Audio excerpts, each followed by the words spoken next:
سبز گنبد بسا ہے نظر میں باغ جنت کی حسرت نہیں ہے، سبز گنبد بسا ہے نظر میں باغ جنت کی حسرت نہیں ہے۔ بسم اللہ الرحمن الرحیم، الحمد للہ وکفا وسلام علی عبادہ الذین اصطفى، اما بعد۔ وَأَنَّ مُحَمَّدًا عَبْدُهُ الْمُصْطَفَى وَنَبِيُّهُ الْمُجْتَبَى وَرَسُولُهُ الْمُرْتَضَى خَاتَمُ الْأَنْبِيَاءِ وَإِمَامُ الْأَتْقِيَاءِ وَسَيِّدُ الْمُرْسَلِينَ وَحَبِيبُ رَبِّ الْعَالَمِينَ، وَكُلُّ دَعْوَةِ نُبُوَّةٍ بَعْدَ نُبُوَّتِهِ فَغَيٌّ وَهَوَى، وَهُوَ الْمَبْعُوثُ إِلَى عَامَّةِ الْجِنِّ وَكَافَّةِ الْوَرَى الْمَبْعُوثُ بِالْحَقِّ وَالْهُدَى۔ یہاں سے امام طحاوی رحمۃ اللہ علیہ نبوت اور رسالت کے بحث شروع فرما رہے ہیں۔ فرماتے ہیں کہ اور حضرت محمد صلی اللہ علیہ وسلم اللہ کے چنے ہوئے بندے ہیں، برگزیدہ بندے ہیں، اور اس کے چنے ہوئے پیغمبر ہیں، نبی ہیں، اور اس کے پسندیدہ رسول ہیں، خاتم الانبیاء ہیں، اور تمام اتقیاء کے سردار ہیں، اور تمام رسولوں کے سردار ہیں، تمام اتقیاء کے امام ہیں، تمام رسولوں کے سردار ہیں، رب العالمین کے محبوب ہیں، اور آپ صلی اللہ علیہ وسلم کی نبوت کے بعد ہر قسم کی نبوت کا دعویٰ گمراہی اور خواہش نفس کی پیروی ہے، اور آپ صلی اللہ علیہ وسلم تمام جنات اور تمام انسانوں کی طرف حق اور ہدایت کے ساتھ بھیجے گئے۔ اس عبارت میں ان عقائد کے اندر امام طحاوی رحمۃ اللہ علیہ نے آپ صلی اللہ علیہ وسلم کی عقیدہ رسالت کے ساتھ ساتھ آپ صلی اللہ علیہ وسلم کی صفات کو اور تمام جن و انس کی طرف آپ صلی اللہ علیہ وسلم کو مبعوث کیے جانے کو بیان فرمایا۔ سب سے پہلے فرماتے ہیں وَأَنَّ مُحَمَّدًا عَبْدُهُ الْمُصْطَفَى وَنَبِيُّهُ الْمُجْتَبَى وَرَسُولُهُ الْمُرْتَضَى، یعنی آپ صلی اللہ علیہ وسلم کے بارے میں رسالت کی بحث میں امام طحاوی رحمۃ اللہ علیہ، یعنی اس سے پہلے توحید اللہ تبارک و تعالی کی ذات اور صفات کے متعلق بیان کیا، عقیدہ توحید بیان کی گئی، پھر اللہ تعالیٰ کے صفات کو بیان کیا گیا اور صفات کے متعلق بحث کی، اور اب امام طحاوی رحمۃ اللہ علیہ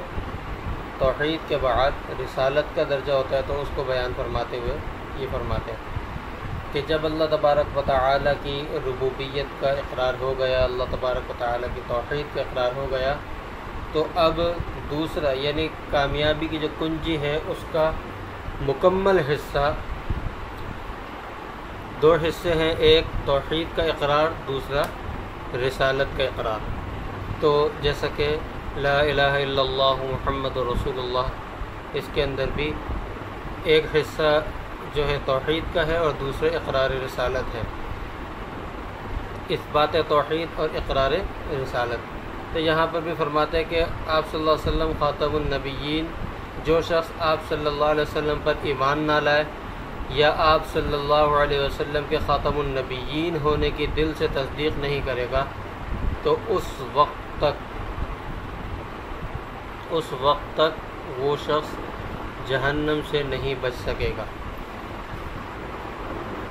کیونکہ عقیدہ توحید اور عقیدہ رسالت دونوں لازم و ملزوم ہیں اور دونوں کا ہونا ضروری ہے، اس لیے امام طحاوی رحمۃ اللہ علیہ نے توحید کے بعد اس کو ذکر کیا۔ اللہ تبارک و تعالی اپنی کتاب میں فرماتے ہیں وَمَا قَدَرُ اللَّهَ حَقَّ قَدْرِهِ إِذْ قَالُوا مَا أَنزَلَ اللَّهُ عَلَى بَشَرٍ مِّن شَيْءٍ، کہ ان لوگوں نے اللہ تبارک و تعالی کی قدر نہیں کی جیسی قدر کرنی چاہیے تھی جب انہوں نے کہا کہ اللہ تعالی نے کسی انسان پر وحی یا کچھ بھی نازل نہیں کیا۔ ان لوگوں نے جب آپ صلی اللہ علیہ وسلم کے متعلق یہ کہا تو اللہ تعالیٰ فرماتا ہے کہ انہوں نے اللہ کی قدر نہیں کی، یعنی اللہ تبارک و تعالی نے اس آیت کے اندر اس بات کی اطلاع دی ہے، اس بات کو بیان کیا ہے کہ جس شخص نے اللہ تعالیٰ سے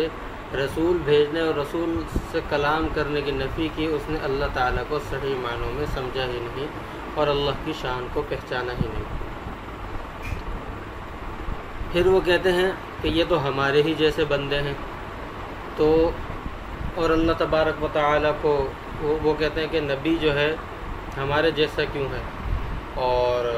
کفار مکہ بھی یہ کہا کرتے تھے، اسی طرح اور گمراہ فرقوں نے بھی کہا کہ یہ بات، اور ہمارے اس دور کے اندر بھی بعض لوگ جو ہیں یا ایک فرقہ وہ یہی بات کرتے ہیں، وہی کہتے ہیں کہ آپ صلی اللہ علیہ وسلم بشر نہیں ہیں، نور ہیں۔ تو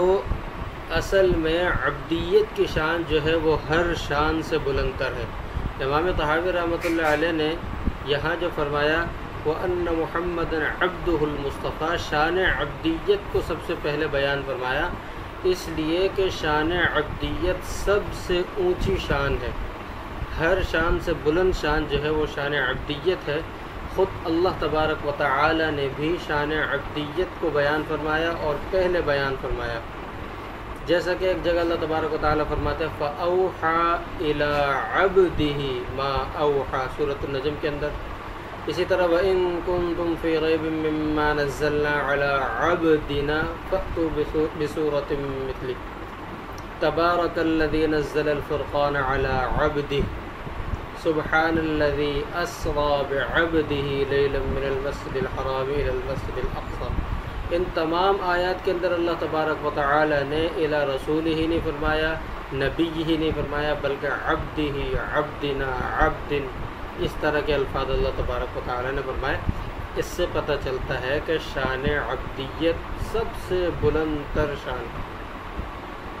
اور جو لوگ آپ صلی اللہ علیہ وسلم کو شان عبدیت سے نکال کر نور میں داخل کرنا چاہتے ہیں، جیسے کہ ہمارے زمانے کے لوگ، وہ آپ صلی اللہ علیہ وسلم کی شان کو بڑھا نہیں رہے،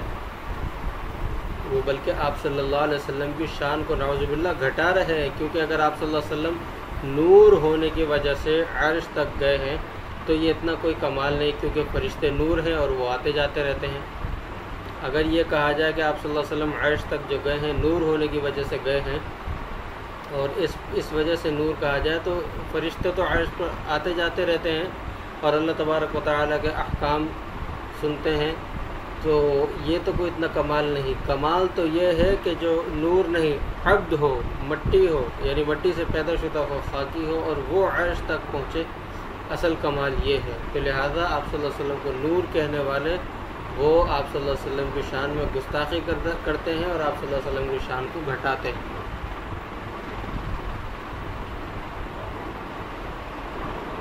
اس لیے آپ صلی اللہ علیہ وسلم عبد ہونے کے باوجود عرش معلیٰ پر پہنچے، یہ آپ صلی اللہ علیہ وسلم کے لیے بہت بلند اور بہت اعزاز کی بات ہے۔ شیخ سعدی رحمۃ اللہ علیہ بھی اپنی بستان کے اندر فرماتے ہیں، اس کا نقشہ کھینچتے ہیں، آپ صلی اللہ علیہ وسلم سدرۃ المنتہا کے پاس جبریل رک گئے، عرش تک گئے، فرماتے بدو گفت سالار بیت الحرام کہ اے حامل وحی بر تر خرام، کہ جبریل سے کہا بیت الحرام کے سردار یعنی آپ صلی اللہ علیہ وسلم نے کہ اے وحی لانے والے اوپر اڑیے، چوں در دوستی مخلصم یافتی عنانم ز صحبت چرا تافتی، جب دوستی میں تم نے مجھے مخلص پایا تو میری رفاقت سے باغ کیوں پھیر رہے ہو، یعنی میری رفاقت کرو، میرے ساتھ آؤ۔ بگفتہ فرا تر مجالم نمانت بماندم کہ نیروے بالم نمانت، انہوں نے کہا کہ اوپر جانے کی میرے اندر طاقت نہیں رہی، میں تھک گیا ہوں کہ میرے بازوؤں میں طاقت نہیں رہی، گر یکسر موئے برتر پرم فروغ تجلا بسوزت پرم، اگر ایک بال کے برابر بھی میں اوپر اڑوں تو اللہ تعالیٰ کی تجلیات کی روشنی میرے پروں کو جلا کر راکھ کر دے گی۔ تو جب آپ صلی اللہ علیہ وسلم عرش معلیٰ کے قریب پہنچے، اتنے قریب ہو گئے کہ اللہ تبارک و تعالیٰ فرماتے فَكَانَ قَابَ قَوْسَيْنِ أَوْ أَدْنَىٰ فَأَوْحَىٰ إِلَىٰ عَبْدِهِ مَا أَوْحَىٰ، یعنی ایک یا دو کمانوں کے برابر فاصلہ رہ گیا۔ بہرحال اللہ تبارک و تعالیٰ کے ساتھ کلام ہوا، بات ہوئی اللہ تبارک و تعالیٰ کے ساتھ، اللہ تعالیٰ نے جو انعامات دینے تھے وہ انعامات دیا آپ صلی اللہ علیہ وسلم کو، اور اس طرح آپ صلی اللہ علیہ وسلم وہ اللہ تبارک و تعالیٰ سے نماز کے تحفے اور بھی بہت سے تحفے لے کر واپس تشریف لے آئیں۔ ہم آپ صلی اللہ علیہ وسلم کی جیسا کہ بیان فرمایا کہ شان عبدیت سب سے بلند ترین شان ہے۔ ہم نہ تو نصارہ کی طرح ہونا چاہیے جنہوں نے حضرت عیسیٰ علیہ السلام کو خدا بنا دیا، نہ یہود کی طرح ہونا چاہیے جنہوں نے حضرت موسیٰ علیہ السلام کی شان میں اور دیگر انبیاء کی شان میں سخت گستاخی کی، انہیں قتل کیا، بلکہ ہمارا دین درمیانہ ہے، اقتصاد والا دین ہے، لہذا ہمیں جو ہے درمیانے ہی درجے میں رہنا چاہیے۔ اور آپ صلی اللہ علیہ وسلم کی شان عبدی، آپ صلی اللہ علیہ وسلم کو نہ تو شان عبدیت سے نکال کر شان الوہیت میں پہنچانا چاہیے، اور نہ نعوذ باللہ آپ صلی اللہ علیہ وسلم کو عبدیت اور مقبول بندوں میں سے بھی نعوذ باللہ گرا دی جائے، ایسا بھی نہیں کرنا چاہیے۔ اللہ تبارک و آپ صلی اللہ علیہ وسلم کی عبدیت کی شان بہت بلند ہوئے ہے، اس کی وجہ سے ایک بزرگ اللہ تعالیٰ سے کے ساتھ محبت اور تعلق کے بنا پر کہتے ہیں، گر یک بار گویت بندہ من ز عرش بگزرت خندہ من، اگر میرا اللہ ایک دفعہ مجھے اپنا بندہ کہہ دے تو میں اس پر مجھے اتنی خوشی ہوگی کہ اس خوشی پر ہنسنے کی آواز عرش تک گونج اٹھے گی۔ وَنَبِيُّهُ الْمُجْتَبَى وَرَسُولُهُ الْمُصْطَفَى، یہاں پر دو لفظ ذکر کیے، نبی اور رسول۔ اب یہاں پر یہ بات ہے کہ نبی اور رسول اس میں کوئی فرق ہے یا نہیں، یا دونوں ایک دوسرے کے مترادف ہیں۔ اسی طرح مجتبی اور مرتضی یہ مترادف الفاظ ہیں۔ تو رسول اس ہستی کو کہا جاتا ہے جس کو اللہ تعالیٰ نے مخلوق کی طرف احکام پہنچانے کے لیے مبعوث کیا ہو اور اس کو نئی کتاب اور نئی شریعت سے نوازا ہو۔ نبی عام ہے، چاہے اس کو نئی شریعت اور نئی کتاب دی گئی ہو یا نہ دی گئی ہو۔ یوں سمجھ لیں نبی عام ہے اور رسول خاص ہے۔ ہر رسول نبی ہوگا لیکن ہر نبی کا رسول ہونا ضروری نہیں۔ تو نبی پہلے ہی پیغمبر، یعنی چاہے شریعت نئی شریعت نہ بھی دی گئی ہو، اپنے پہلے آئے ہوئے پیغمبر کی شریعت کے مطابق تبلیغ کا حکم دیا گیا ہو، وہ نبی ہے۔ آپ صلی اللہ علیہ وسلم کی نبوت کا اعلان فرماتے ہوئے اللہ تبارک و تعالی فرماتے وَأَرْسَلْنَاكَ لِلنَّاسِ رَسُولًا وَكَفَى بِاللَّهِ شَهِيدًا، ہم نے آپ کو لوگوں کے لیے رسول بنا کر بھیجا اور آپ کی رسالت کے لیے اللہ تعالیٰ ہی گواہ کافی ہے، کوئی اور گواہ، کسی اور گواہ کی ضرورت ہی نہیں۔ دوسری جگہ اللہ تبارک نے فرمایا کہ وَمَا أَرْسَلْنَاكَ إِلَّا رَحْمَةً لِلْعَالَمِينَ، ہم نے آپ کو تمام عالم کے لیے رحمت بنا کر بھیجا ہے۔ اسی جگہ اللہ تبارک و تعالی انسانوں پر احسان بطور احسان جتاتے ہوئے فرماتے ہیں لقد من اللہ علی المؤمنین اذ بعث فیہم رسولا من انفسہم یتلو علیہم آیاتہ ویزکیہم ویعلمہم الکتاب والحکمہ وان کانوا من قبل لفی ضلال مبین۔ تو یہاں پر بھی اللہ تبارک و تعالی نے احسان جتاتے ہوئے فرمایا، یعنی اللہ تعالیٰ نے مومنوں پر احسان کیا کہ ایک رسول انہی میں سے بھیجا جو ان کو اللہ تبارک و تعالیٰ کی آیات پڑھ کر سناتے ہیں، ان کا تزکیہ کرتے ہیں، پاک کرتے ہیں یعنی شرک وغیرہ سے، اور ان کو اللہ تبارک و تعالیٰ کی کتاب اور دانائی کی باتیں سکھاتے ہیں، وگرنہ یہ لوگ تو پہلے سری گمراہی میں مبتلا تھے۔ آگے فرماتے ہیں امام طحاوی رحمۃ اللہ علیہ خاتم الانبیاء و امام الاتقیاء و سید المرسلین و حبیب رب العالمین۔ خاتم الانبیاء، اس میں سب سے پہلی چیز جو سمجھنے کی ہے وہ کہ آپ صلی اللہ علیہ وسلم خاتم الانبیاء ہیں اور سلسلہ نبوت آپ صلی اللہ علیہ وسلم پر ختم ہے۔ یہ تمام مسلمانوں کا عقیدہ ہے کہ آپ صلی اللہ علیہ وسلم پر سلسلہ نبوت مکمل ہو گیا، ختم ہو گیا، تام ہو گیا۔ آپ کے بعد کوئی بھی کسی بھی قسم کا نبی، نہ کوئی ذلی نبی، نہ کوئی بروزی نبی اور آئے گا، اور آپ صلی اللہ علیہ وسلم کے بعد نبوت کا سلسلہ مکمل طور سے ختم ہو گیا۔ جیسا کہ یہ ابھی قریبی زمانے کے اور ہمارے زمانے میں جو موجود یہ قادیانی اور پنجپیری وغیرہ ہیں، ان کا مرزا غلام احمد قادیانی اس کا کہنا یہ تھا کہ وہ کبھی اپنے آپ کو ذلی نبی کہتا تھا، کبھی بروزی نبی کہتا تھا، کبھی کہتا تھا کہ آپ صلی اللہ علیہ وسلم خاتم النبیین کا مطلب یہ کہتا تھا کہ آپ صلی اللہ علیہ وسلم جس پر مہر لگائیں گے وہ نبی بنتا جائے گا، فلاں الٹی سیدھی باتیں۔ تو خاتم النبیین کا مطلب یہ ہے کہ آپ صلی اللہ علیہ وسلم پر نبوت کی، جیسا کہ کسی خط کے اوپر خط کی انتہا ہو جاتی ہے تو اس پر مہر لگا دی جاتی ہے، تو انتہا کی علامت ہوتی ہے وہ مہر۔ اسی طرح سلسلہ نبوت کی انتہا آپ صلی اللہ علیہ وسلم پر کر دی گئی اور آپ صلی اللہ علیہ وسلم پر مہر لگا دی گئی۔ بے شمار صحابہ کرام نے آپ صلی اللہ علیہ وسلم کے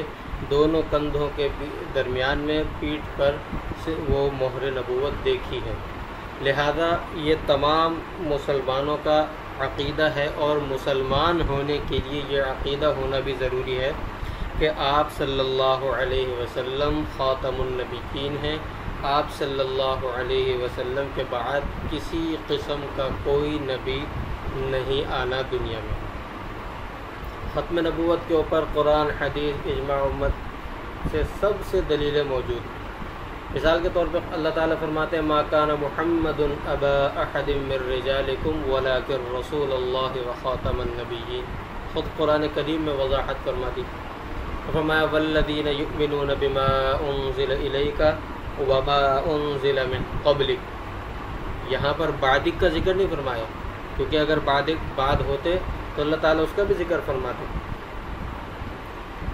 اسی طرح اللہ تبارک و تعالیٰ نے فرمایا الیوم اکملت لکم دینکم واتممت علیکم نعمتی ورضیت لکم الاسلام دینا، یعنی آج اپنی نعمت بطور دین کے مکمل کر دی گئی۔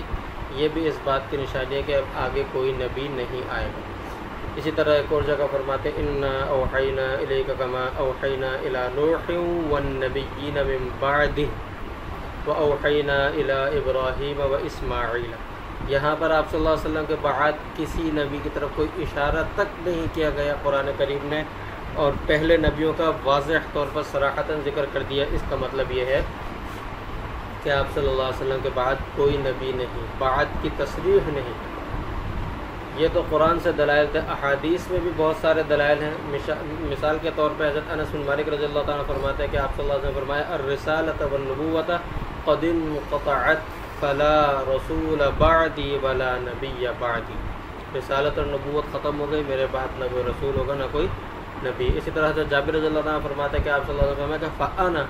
موضع لبنۃ جئت فختمت الانبیاء، کہ میں وہ ایک اینٹ ہوں جو پورا ہونے سے رہ گئی تھی اور سلسلہ نبوت میں باقی تھی، میں وہ ہوں، اور لہذا انبیاء کا سلسلہ ختم ہو گیا۔ اس طرح حضرت ثوبان رضی اللہ تعالیٰ فرماتے ہیں کہ آپ صلی اللہ علیہ وسلم وَإِنَّهُ سَيَكُونُ فِي أُمَّتِي كَذَّابُونَ ثَلَاثُونَ كُلُّهُمْ يَزْعَمُ أَنَّهُ نَبِيُّ اللَّهِ وَأَنَا خَاتَمُ النَّبِيِّينَ لَا نَبِيَّ بَعْدِي، کہ میری امت میں عنقریب 30 جھوٹے پیدا ہوں گے، اور میں سے ہر ایک یہ گمان کرے گا کہ وہ نبی ہے، وہ کہنے والا ہوگا، دعویٰ کرنے والا ہوگا، لیکن میں خاتم النبیین ہوں، میرے بعد کوئی نبی نہیں۔ یہاں پر جو ثلاثون کذابون فرمایا، اس کا مطلب ہے بڑے بڑے عظیم ترین جو ہوں گے جھوٹے وہ 30 ہوں گے، اور وہ چھوٹے موٹے ہوں گے تو وہ اس سے یعنی 30 بڑے بڑے جھوٹے ہیں۔ اسی طرح حضرت ابو رضی اللہ تعالیٰ فرماتے ہیں کہ آپ صلی اللہ علیہ وسلم فرمایا، حدیث کا مفہوم ہے کہ مجھے تمام انبیاء پر 6 چیزوں میں فضیلت دی گئی۔ نمبر 1 مجھے جامع کلمات دیے گئے، نمبر 2 رعب کے ذریعے سے میری مدد کی گئی، نمبر 3 میرے لیے غنیمت کا مال حلال کر دیا گیا، نمبر 4 میرے لیے تمام روئے زمین کو مسجد اور طہارت کا ذریعہ بنایا گیا، نمبر 5 مجھے تمام مخلوق کی طرف نبی بنا کر بھیجا گیا، اور نمبر 6 وختم بی النبیون، میرے ساتھ انبیاء کے سلسلے کو ختم کر دیا گیا۔ پھر ختم نبوت پر اجماع سے جو دلائل ہیں، مثلا ملا علی قاری رحمۃ اللہ علیہ فرماتے ہیں وَدَعْوَ النُّبُوَّةِ بَعْدَ نَبِيِّنَا صلی اللہ علیہ وسلم کفر بالاجماع، آپ صلی اللہ علیہ وسلم کے بعد دعوی نبوت بالاجماع کفر ہے۔ اسی طرح فرماتے ہیں من اعتقد